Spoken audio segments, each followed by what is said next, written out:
Assalamualaikum warahmatullahi wabarakatuh. Teman-teman, balik lagi di channel SDT Mebel, channel referensi bagi para tukang. Masih ingat brand Glendik yang kemarin kita udah review gerindanya yang harganya nggak masuk akal? Dan ya, yang bikin saya kaget di situ adalah brand ini tuh walaupun harganya murah, dia sudah pakai kawat tembaga. Ya, kalau teman-teman mungkin belum lihat reviewnya, bisa dicek link di atas. Ya, kali ini kita akan lanjutin untuk ngebahas bornya ya. Bornya ini juga harganya nggak masuk akal, cuman 167.000 aja ya, tapi ya masih yang 10 mili ya. Yang 10 mili tentunya dia belum punya fitur impact, jadi dia dikhususkan ke kayu dan besi saja, tapi tetap menarik karena harganya masih tetap murah. Dan kali ini kita mau bahas bagaimana dengan performanya. Apakah mantap seperti gerindanya kemarin? Ya, seperti yang kemarin ya saya jelaskan ya, ini tuh dikhususkan buat teman-teman yang dananya minim. Tentunya juga pengen tahu kan kualitas dari barang yang dibeli walaupun harganya murah. Makanya di video kali ini kita akan tes performa dari bor dari Glendik ini. Ya, ini ada dua model ya. Apa bedanya nanti akan kita bahas. Oke lah ya, kalau gitu kita langsung aja nih kita bahas keduanya, seperti apa produknya, langsung aja kita unboxing. Untuk packagingnya sendiri, karakternya masih mirip-mirip ya dengan yang gerindanya kemarin. Ya, finishingnya itu ngedove, finishingnya bagus ya, diperhatikan. Dan ya di sini teman-teman bisa lihat keduanya juga ini tuh sama aja, namun dia ada perbedaan di sini. Kalau yang di sini dia tipenya GL10RE keyless chuck. Dia menggunakan seperti ini ya, bor cordless gitu. Dia menggunakan tangan tanpa kunci. Dan yang satu lagi ini tipenya GL10RE iron chuck. Dia itu menggunakan kepala bor yang menggunakan metal ya, seperti bor pada umumnya. Jadi dia mesti pakai kunci. Selebihnya sih sama aja ya. Untuk keterangan-keterangannya di sini ada spek singkatnya, listriknya, RPM-nya, dan ukuran caknya 10 mili. Dan ya di sini tertera 100% spare part lengkap dan berkualitas. Seperti itu aja ya. Dan ya sepertinya kita langsung aja ya cek ke unitnya satu persatu. Yang pertama kita lihat dulu yang ini nih, yang keyless.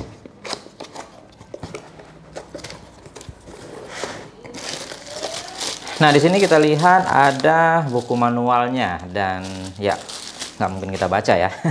Dan langsung kelihatan unitnya nih. Unitnya seperti ini. Ada apa lagi di bagian dalamnya. Dan ya tak lupa yang pastinya ada kartu garansinya ya. Harga segini ada garansinya ya, lumayan lah ini untuk keterangan-keterangannya ya. Dan selanjutnya kita lihat kosong. Ini kita singkirkan dulu.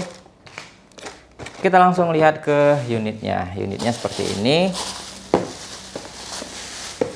Nah, seperti ini ya, yang dimaksud dengan keyless tadi ya, seperti ini, tapi dia masih menggunakan dua tangan ya, belum yang single lock. Ya, selanjutnya kita unboxing yang satu lagi ya, ini yang iron chuck yang menggunakan yang menggunakan kepala bor metal. Ya, isinya sama aja. Yang pertama ini ada buku manualnya, selanjutnya di sini ada unitnya. Kita singkirkan, dan selanjutnya di sini ada kunci tentunya karena dia pakai kunci ya, bukan keyless. Dan satu lagi di sini ada kartu garansinya ya, seperti ini sama ya, garansi 1 dan garansi 2 bisa dibaca ya. Oke, seperti itu aja. Kita lihat unitnya.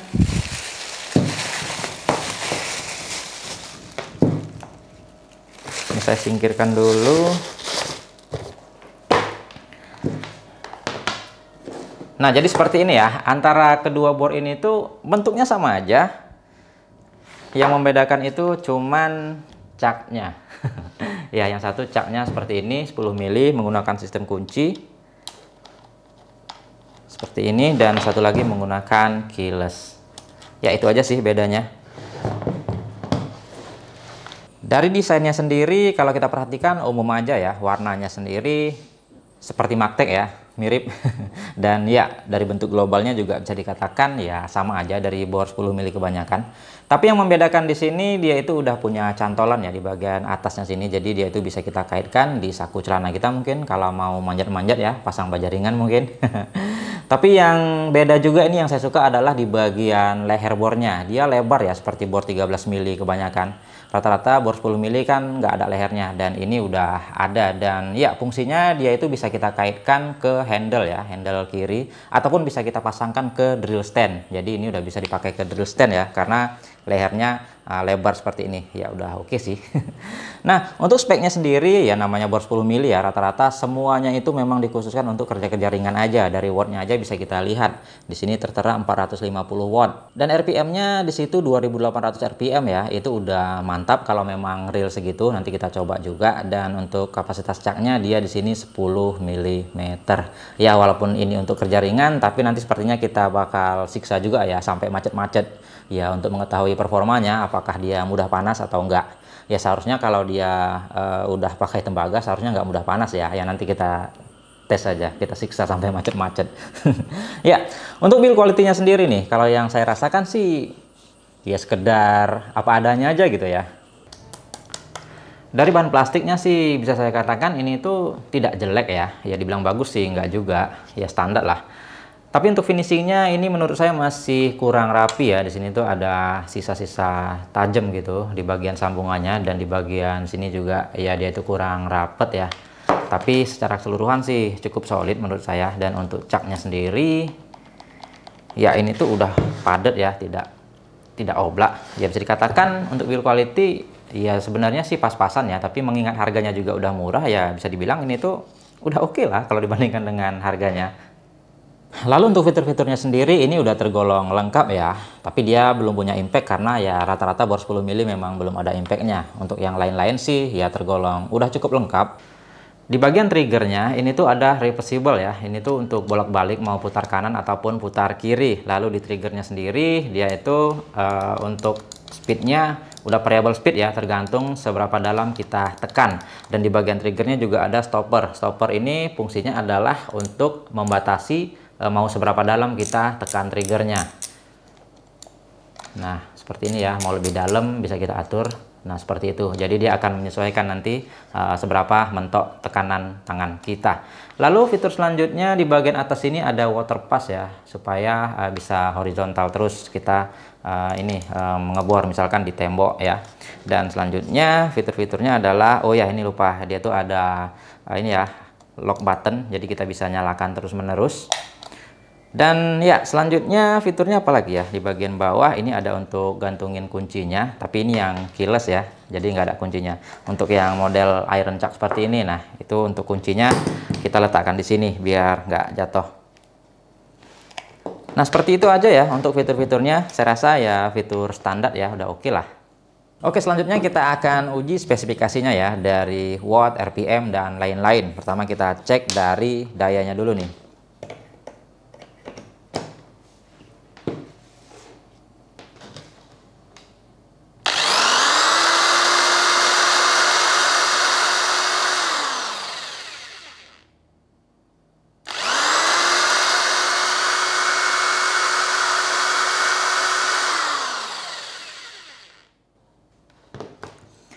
Ya 204 watt ya. Dan ya untuk getarannya menurut saya cukup minim ya.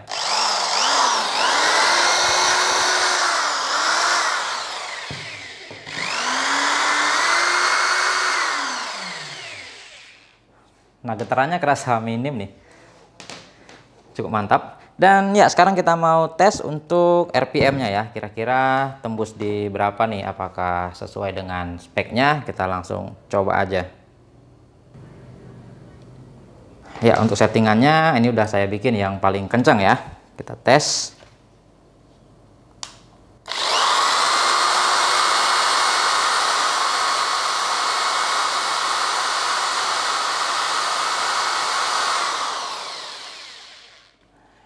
Ya, udah 2800 lebih ya, udah mantap sih. Ya, sesuai spek 2800, melebihi malah ya. Ya, cukup jujur bornya. Oke, selanjutnya langsung aja lah ya kita tes bagaimana dengan performanya, mudah panas atau enggak. Langsung aja kita cobain. Oke, untuk menguji cobanya kita langsung pakai mata bor kipas ya. Kita mulai dari yang kecil sampai yang seberapa mampunya nih. Kita coba paksa aja ya. Ini paling gede 32 mili. Kita tes untuk kayu yang kita pakai, ini medianya kekerasannya standar ya. Ini Bahannya kayu mahoni, tebalnya 2 inci. Kita mulai dari yang 16 mili dulu.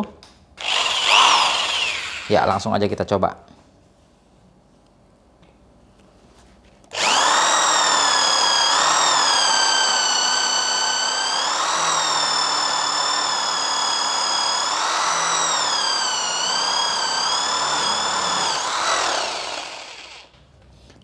Ya, sangat mudah sekali ya.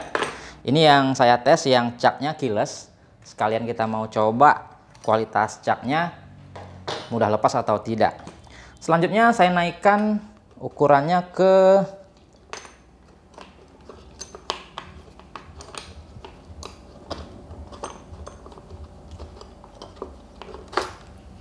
20 mili ya.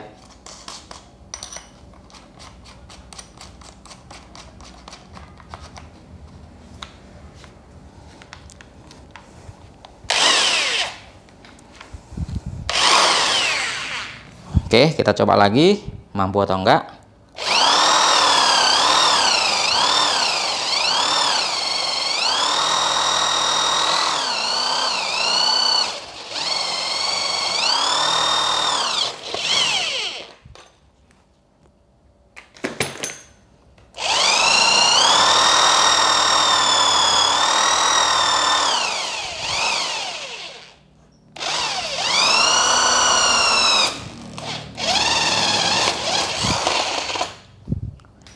Oke, agak kesulitan ya. Kita coba yang lebih gede lagi nih, masih mampu atau enggak.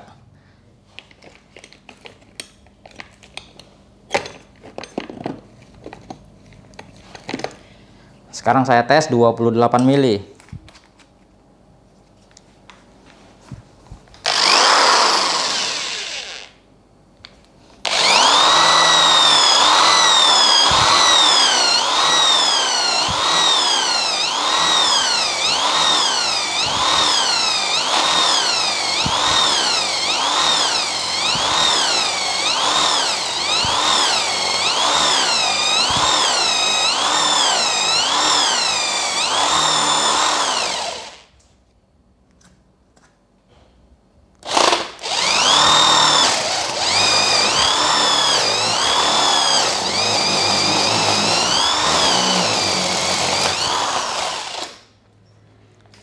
Ya, masih mampu ternyata.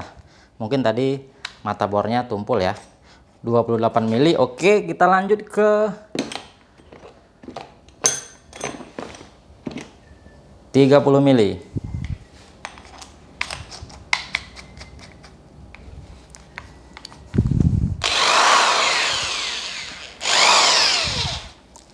Ya, kita coba ya, apakah masih sanggup 30 mili.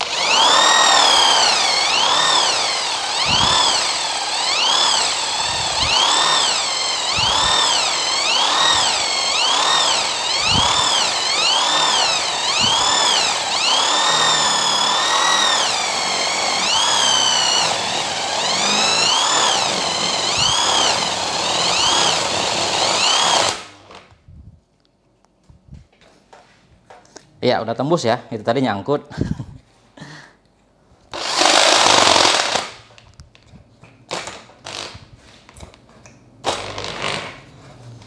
Ya, nyangkut di bagian bawah. Sebenarnya masih bisa sih. Ya, kita coba lebih gede lagi nih. Kita coba yang ukuran paling gede. Di sini 32 mili. Kita lihat bagaimana hasilnya. Ini sekaligus memaksa bornya ya, biar tahu suhunya. Oke, kita coba lagi. 1, 2.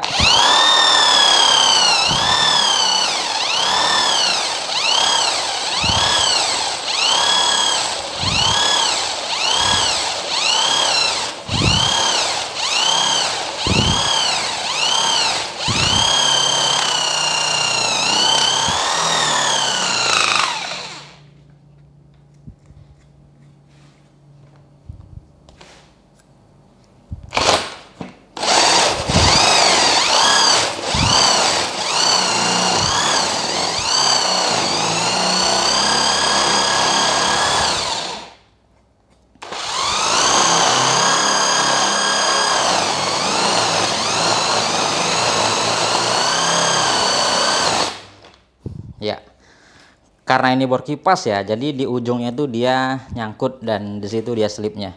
Tapi kalau kayunya nggak stabil ini mungkin lancar-lancar aja ya. Kita coba sekali lagi. Ukuran 32 mili.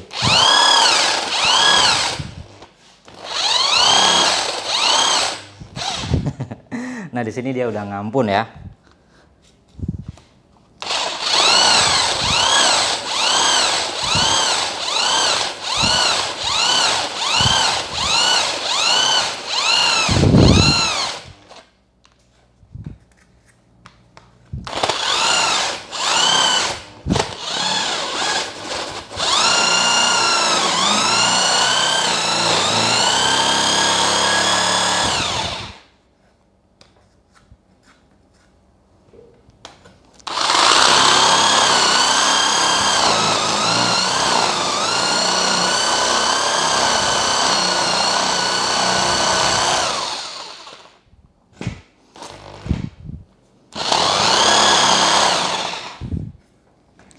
Ya, sepertinya udah cukup memaksa ya.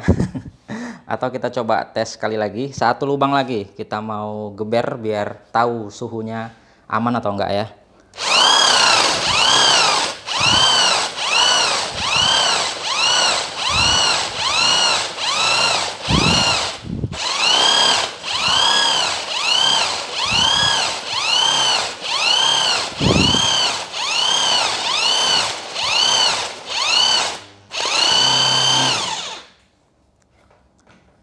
Ya, pasti di ujungnya dia nyangkut ya. Bor kipas memang seperti itu.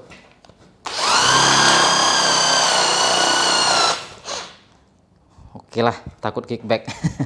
Ya, intinya itu tidak rekomendasi ya. Tidak direkomendasikan untuk yang 32 mili seperti ini karena kita bisa lihat tadi memaksa.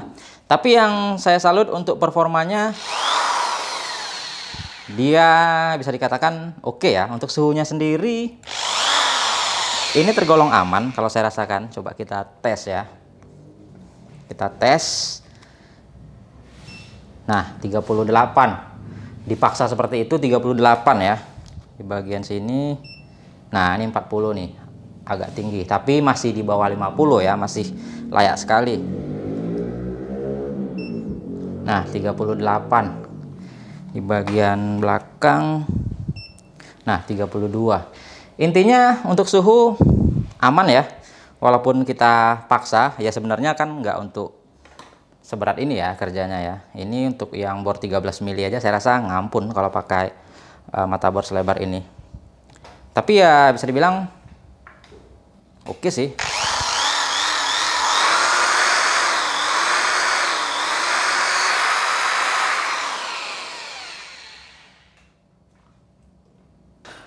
Ya oke ya, itu tadi dari hasil uji cobanya. Dan ya udah kita paksa juga ya sampai macet-macet, dan untuk suhunya bisa dikatakan masih oke ya, tidak overheat. Apalagi kalau penggunaannya itu sekedar ya sesuai dengan speknya lah, nggak untuk kerja-kerja berat seperti itu ya. Saya rasa bakal aman-aman aja ya.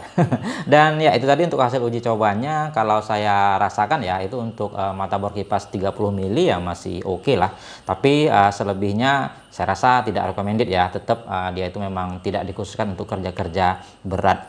Dan ya apalagi ya yang mau dibahas ya. Saya rasa sih untuk harga 167.000 ya ini tuh udah oke sekali ya. Kalau dibandingkan dengan harganya udah mantap lah. Oh ya, satu lagi untuk caknya ya. Untuk caknya tadi kita pakai yang keyless, tapi ya nggak lepas-lepas kok, masih cukup oke. Nggak mudah lepas seperti bor cordless yang murah-murah itu ya. Dia biasanya mudah lepas kalau kita pakai buat ngebor. Ya, mungkin itu aja yang bisa kita bahas untuk video kali ini. Mungkin teman-teman ada masukan, kritikan, ataupun saran, silahkan aja di kolom komentar. Semoga video ini bermanfaat. Kita kembali lagi di video-video selanjutnya. Assalamualaikum warahmatullahi wabarakatuh.